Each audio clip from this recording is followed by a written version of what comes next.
Hello friends, आज हम बात करने वाले हैं सी बेसिक्स के बारे में। जैसे आप लोग यहाँ पे देख रहे हैं कि हम कोई भी लैंग्वेज को सीखने के पहले हम उसके अल्फ़ाबेट को देखते हैं, वर्ड, सेंटेंस और प्रोग्राम। तो कोई भी बेसिक लैंग्वेज सीखने का फर्स्ट स्टेप होता है उसके अल्फ़ाबेट्स। फिर अल्फ़ाबेट्स को मिला के बनते हैं वर्ड्स, और वर्ड्स का कॉम्बिनेशन जो होता है वो उससे क्या बनता है, सेंटेंस। एक सेंटेंस बनता है और बहुत सारे सेंटेंस को मिला के हम पैराग्राफ को क्रिएट करते हैं, और आफ्टर ऑल उस लैंग्वेज को हम सीखते हैं। उसी स्टेप में हम सी लैंग्वेज को सीखेंगे।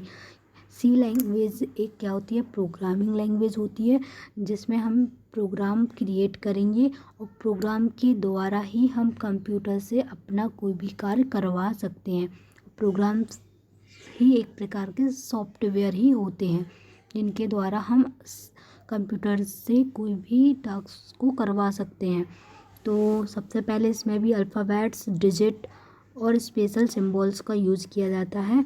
फिर इनसे मिलके कांस्टेंट बनता है, वेरिएबल बनते हैं और कीवर्ड बनते हैं। तो ये एक प्रकार के वर्ड्स होते हैं। अब इन वर्ड्स को मिला के हम इंस्ट्रक्शन तैयार करवाते हैं।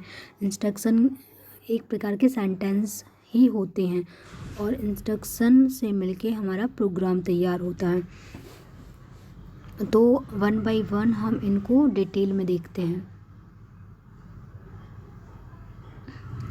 अब क्या है अल्फ़ाबेट। अल्फ़ाबेट जो होते हैं वो ए से जेड तक के लेटर्स और ए से जेड तक के स्मॉल लेटर्स। डिजिट जो होंगे 0 1 2 3 4 5 6 7 8 9। और जो स्पेशल सिंबल्स होते हैं, ये जो आप स्क्रीन पे देख पा रहे हैं, इन स्पेशल सिंबल्स का यूज़ सी लैंग्वेज में किया जाता है। तो ये जो हो गई हैं इनकी बेसिक यूनिट या वर्ड्स जो मिलके बनेंगे। तो अल्फ़ाबेट, डिजिट और स्पेशल सिंबल से मिलके बनाए जाएंगे। अब नेक्स्ट हम देखेंगे कांस्टेंट और वेरिएबल।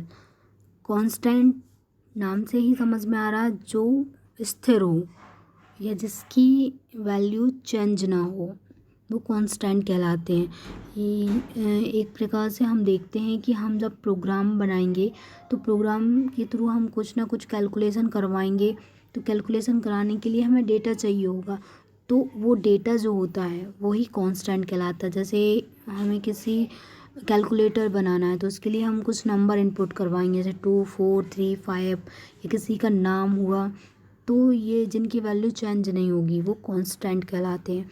और इन कांस्टेंट को रखने के लिए एक मेमोरी में एक एलोकेशन अलॉट की जाती है। तो उस एलोकेशन जहाँ पे हम एक कांस्टेंट की वैल्यू को रखते हैं वो वेरिएबल कहलाते हैं, या इनको हम कह भी सकते हैं कि ये क्या होते हैं, मेमोरी एलोकेशन के नाम होते हैं, variable name.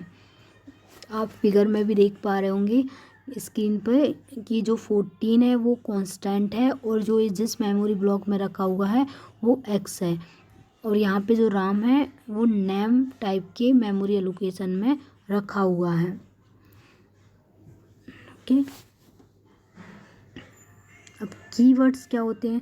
Keywords are the words whose meaning has already been explained to the C compiler. The keywords cannot be used as a variable name. These are only 32 keywords available in C.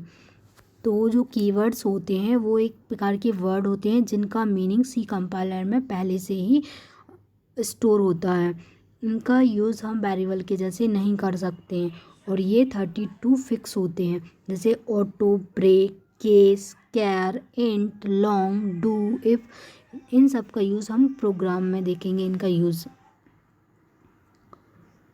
अब हमने बहुत सारे videos देखे कि सी में क्या कैसे होता है, तो आइए हम एक शॉर्ट समरी इसकी तैयार करते हैं कि प्रोग्राम में क्या क्या चीज़ें होती हैं। तो सबसे पहले प्रोग्राम्स में क्या होता है, हेडर फाइल्स होती हैं।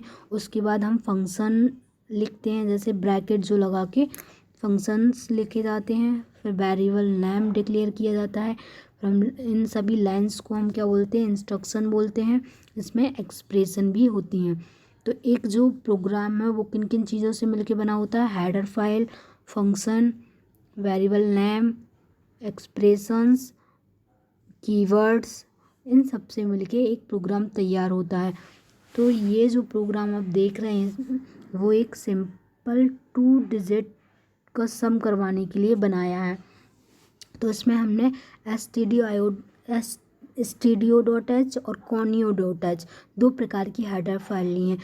ये हेडर फाइल हम क्यों लेते हैं, क्योंकि ये एक लाइब्रेरी फाइल्स होती हैं जिनमें पहले से ही कुछ फंक्शन डिफाइन होते हैं, उनको हमें अपने प्रोग्राम में बनाने की ज़रूरत नहीं पड़ती है। फंक्शन एक्चुअली एक छोटे छोटे प्रोग्राम के ब्लॉक समझ सकते हैं आप फंक्शन को। ओके, ये कुछ ना कुछ काम कर, ये रिटर्न वैल्यू को रिटर्न करते हैं और कुछ फंक्शन वैल्यू को रिटर्न नहीं भी करते हैं।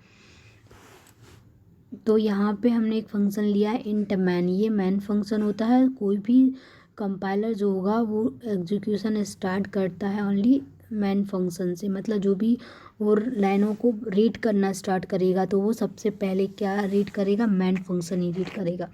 अब मैन फंक्शन की बॉडी होती है कर्ली ब्रैकेट से स्टार्ट से, जहाँ पे ये कर्ली ब्रैकेट एंड होगा, ये इसकी मैन की क्या कहलाएगी, बॉडी कहलाएगी।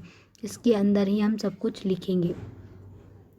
तो यहाँ पे सबसे पहले हमने इंट एक्स वाई और सम, ये जो इंस्ट्रक्शन दिया गया है इसमें हमने वेरिएबल डिक्लेयर किए। तो हमें जैसे सम करवाना है तो हमारे लिए क्या पड़ेगा, 2 वैल्यू चाहिए पड़ेगी, 2 वैल्यू का, और उसका जो आंसर हम जहाँ स्टोर करेंगे वो चाहिए। तो हमें 3 कंटेनर चाहिए, है ना। 2 में हम वैल्यू स्टोर कर देंगे और 1 में हम वैल्यू को उसका आंसर स्टोर कराएंगे। तो हमें ये प्रोग्राम या कंपाइलर को पहले से बताना होगा कि हम 3 टाइप के वेरिएबल यूज़ करने वाले हैं। तो उनका हमने नाम यहाँ पे लिख दिया और उसका हमने डेटा टाइप भी बता दिया कि ये किस टाइप के वेरिएबल होंगे। तो इंट जो कीवर्ड है वो ये डिफाइन करता है कि ये इनमें जो वैल्यू आने वाली है वेरिएबल्स में वो इंटीजर टाइप की वैल्यू आने वाली है। इसमें हम वैल्यू जो होती हैं वो इंटीजर और रियल टाइप की होती हैं, जिसमें डेसिमल का यूज किया जाता है, उनको रियल वैल्यू कहते हैं। नेक्स्ट लाइन में हमने देखा प्रिंट एफ। तो प्रिंट एफ क्या होगा, इंटर 2 नंबर। तो प्रिंट एफ जो है वो एक फंक्शन है जो क्या देता है हमारे लिए, स्क्रीन पे हमें कोई भी चीज़ प्रिंट करवानी है तो उसके लिए हम ये प्रिंट एफ फंक्शन का उपयोग करते हैं। यदि हमें कुछ भी line as it is print करवानी है तो उसको हम डबल कोट में लिख देंगे तो वो सीधा सीधा उठा के उसको प्रिंट कर देगा। ठीक है, हम इसमें एक्सप्रेशन भी प्रिंट करवा सकते हैं, किसी वेरिएबल की वैल्यू को भी प्रिंट करवा सकते हैं प्रिंट एफ में। और स्कैन ऐप में हम क्या करते हैं, स्कैन ऐप के थ्रू कीवर्ड से हम किसी वेरिएबल में वैल्यू को स्टोर करवाते हैं। इसका जो फॉर्मेट होगा वो पहले इसका स्ट्रिंग का मतलब वेरिएबल का वो बताना पड़ेगा कि किस टाइप का वेरिएबल। तो फॉर्मेट स्ट्रिंग का यूज करेंगे हम। %d ये 2 वेरिएबल लिए हमने जो इंटीजर वैल्यू फ्लोट करते हैं, इसलिए %d का यूज़ किया जाएगा। और %x और %y में ये वैल्यू को स्टोर कर देगा। तो ये जो लगे हैं %, वो क्या है, एड्रेस ऑपरेटर हैं, जिनके द्वारा हमें ये पता चलेगा कि x और y का एड्रेस रिटर्न करके देगा ये जो ऑपरेटर है। %x लिखा है मतलब x जो मैं बोल रहा हूँ उसका एड्रेस, ये नंबर्स भी लिखे होते हैं जो उसका एड्रेस दे देगा।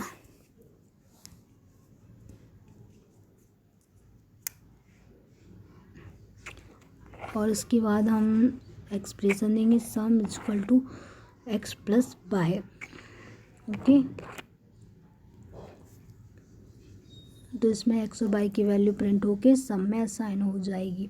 उसके बाद हम प्रिंट एफ फंक्शन के द्वारा सम की वैल्यू वेरिएबल की जो वैल्यू होगी उसको प्रिंट करवाएंगे।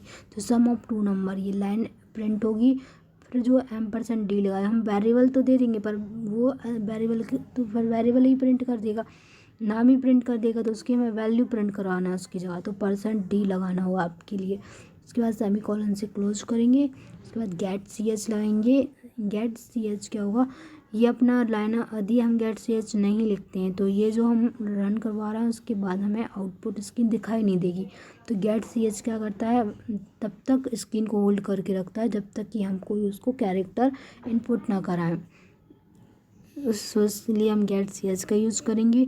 उसके बाद रिटर्न जीरो, ये रिटर्न जीरो का यूज़ हम ये जो इंट में लिखा है ये इंटीजर टाइप का फंक्शन है, जो वैल्यू को रिटर्न टाइप का फंक्शन है, इसलिए हमने इसको इंट दिया है। तो यहाँ पे हमें नीचे रिटर्न कीवर्ड का यूज़ करना पड़ेगा जो रिटर्न करके देगा जीरो। तो इसका आउटपुट हम देखते हैं क्या होगा। स्क्रीन पे हमें यूज़र को दिखाई देगा इंटर 2 नंबर, ये मैसेज प्रिंट होगा। फिर यूज़र जैसे हमने 4 और 5 इनपुट कराया तो सम उसका आ गया 2 नंबर 9। तो यहाँ पे आप स्क्रीन पे देख सकते हैं ये आपका एक्चुअल में जो विंडो होती है टर्बो सी की, उसमें आपका प्रोग्राम इस टाइप से दिखाई देगा। आप इसका स्क्रीनशॉट लेके या आप अपने सिस्टम में इसकी प्रैक्टिस कर सकते हैं। ओके,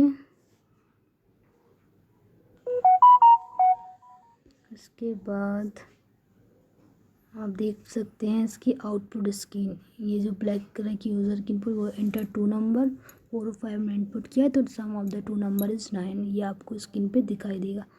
आई होप आपको समझ में आया होगा। आज की वीडियो में इतना ही। यदि आपको ये वीडियो पसंद आए तो आप लाइक करें, अपने फ्रेंड्स में इसको शेयर करें, और यदि आपने इस चैनल को सब्सक्राइब नहीं किया है तो सब्सक्राइब करें। Thank you, bye bye.